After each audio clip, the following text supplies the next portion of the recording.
Aujourd'hui, nous allons montrer la vraie vie en Iran en l'année 2026, un pays où autrefois les femmes portaient des mini-jupes et étudiaient dans les universités, et où aujourd'hui la charia et des normes sociales strictes sont en vigueur. Un pays où existe la pratique du mariage temporaire, qui permet de contourner les limitations du système.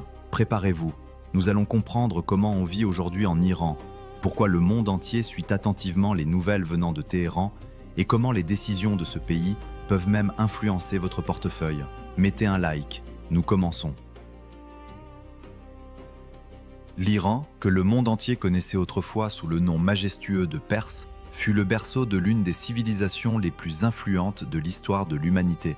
Les empires légendaires des Achéménides et des Sassanides ne sont pas seulement des chapitres dans les manuels, ils constituent le fondement d'une tradition étatique qui a largement influencé l'organisation politique de régions entières. Le nom même d'Iran vient de l'ancien mot Aryanam, qui se traduit par terre des Aryens. Ce terme est lié aux anciennes tribus indo-européennes qui, il y a des milliers d'années, se sont installées sur ce plateau austère. Le monde a officiellement cessé d'appeler le pays la Perse seulement en 1935. Cette année-là, le Shah Reza Pahlavi a insisté pour que le nom Iran soit utilisé afin de souligner une identité historique et ethnique plus profonde du pays, bien au-delà de la seule province de Pars. En 2026, la géographie de l'Iran est à la fois sa vulnérabilité et sa principale force. Le pays partage ses frontières avec 7 États, de l'instable Irak et de l'Afghanistan jusqu'à la Turquie, l'Arménie, l'Azerbaïdjan, le Turkménistan et le Pakistan. Au sud,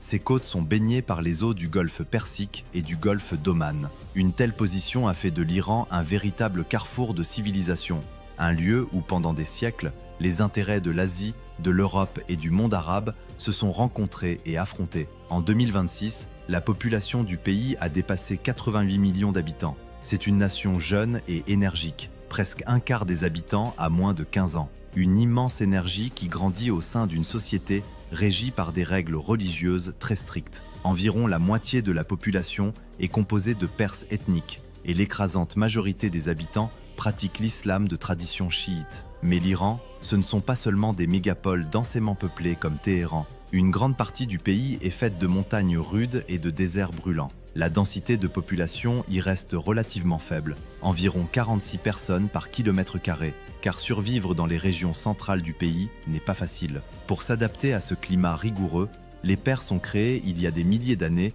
les khanats, des canaux souterrains qui acheminent l'eau des sources de montagne vers les villes et les oasis. Beaucoup d'entre eux fonctionnent encore aujourd'hui, et les badjirs, anciennes tours capteuses de vent, capturent le moindre mouvement de l'air et rafraîchissent les maisons sans électricité. Cette ingéniosité est devenue une partie de la culture du pays et aide encore aujourd'hui l'Iran à trouver des solutions même dans des conditions de limitation technologique.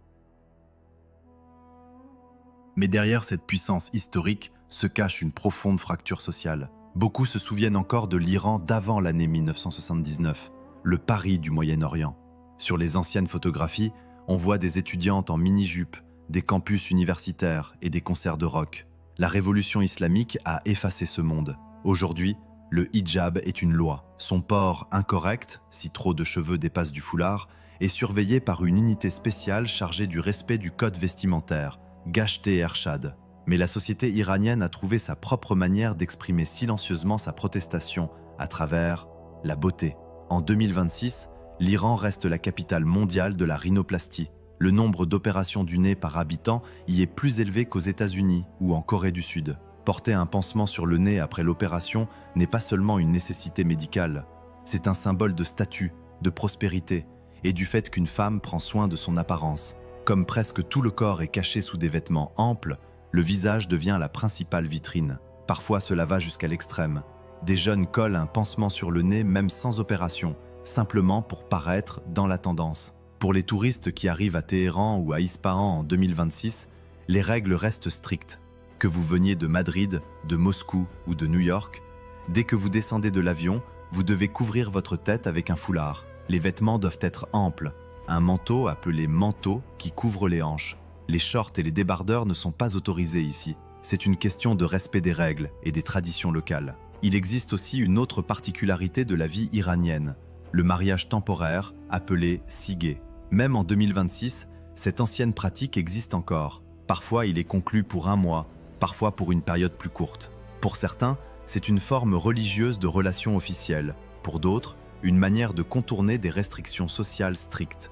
Dans une société où la vie personnelle est régie par les traditions et les lois, les Iraniens ont appris à utiliser des normes anciennes pour trouver un espace de liberté personnelle. Et cela se ressent même dans la culture des fêtes. Les danses publiques en Iran restent officiellement interdites. Mais si vous assistez à un véritable mariage iranien, vous verrez un tout autre visage du pays. La musique devient plus forte. Les gens oublient les règles strictes. Et les danses qu'il est impossible de voir dans la rue prennent vie derrière des portes fermées. L'un des épisodes les plus discutés de ces dernières années est lié au mariage de la fille de l'influent homme politique iranien, Ali Shamkhani. Selon les médias, la célébration s'est déroulée dans l'un des hôtels luxueux de Téhéran.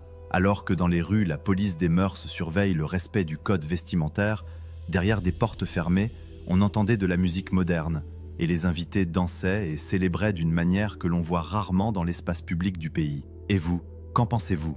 Les règles strictes en Iran sont-elles une protection des traditions ou une limitation de la liberté? Mettez la vidéo sur pause et écrivez dans les commentaires. 1. Protection des traditions. 2. Limitation de la liberté. Et nous continuons. Pendant que la jeunesse cherche la liberté à l'intérieur du pays, la direction de l'Iran contrôle un point étroit sur la carte dont dépend l'économie du monde entier. C'est le détroit d'Ormuz.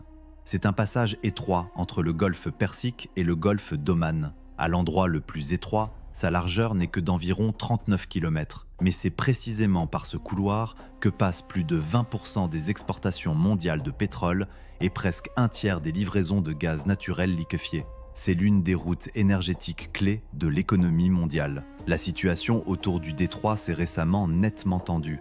Le détroit d'Ormuz est fermé et les marchés énergétiques mondiaux ont réagi immédiatement. Pourquoi est-ce si important pour vous? Prenons la France. L'économie française est extrêmement sensible au prix de l'énergie. Bientôt, tout deviendra plus cher. Du croissant dans une boulangerie de Montmartre jusqu'aux pièces détachées pour les voitures Renault. Le pétrole n'est pas seulement de l'essence. C'est la base de la vie moderne, c'est le plastique dans votre smartphone, ce sont les engrais grâce auxquels il y a de la nourriture sur les étagères des magasins, ce sont les vêtements synthétiques, les médicaments et même les cosmétiques. L'inflation augmente, l'argent perd de sa valeur et l'économie mondiale commence à ressentir une pression sérieuse. Mais le paradoxe est que ce nœud stratégique est incroyablement beau. L'île d'Ormuz, située directement dans le détroit, est appelée l'île arc-en-ciel. On peut y voir des plages au sable rouge vif grâce à la forte teneur en oxyde de fer et des montagnes de toutes les couleurs du spectre, comme si elles avaient été peintes sur une autre planète. Au fait, écrivez dans les commentaires depuis quel pays vous regardez cette vidéo et si l'essence a augmenté chez vous. Et n'oubliez pas de mettre un like sous cette vidéo. Cela nous aide à créer encore plus de contenu de qualité sur différents pays et cultures. Si l'on met de côté le pétrole et la politique, l'Iran en 2026 reste une véritable boîte à trésors. À Shiraz se trouve la mosquée Nasir-ol-Molk, plus connue sous le nom de Mosquée Rose. Si l'on vient ici à l'aube, on peut assister à un véritable spectacle.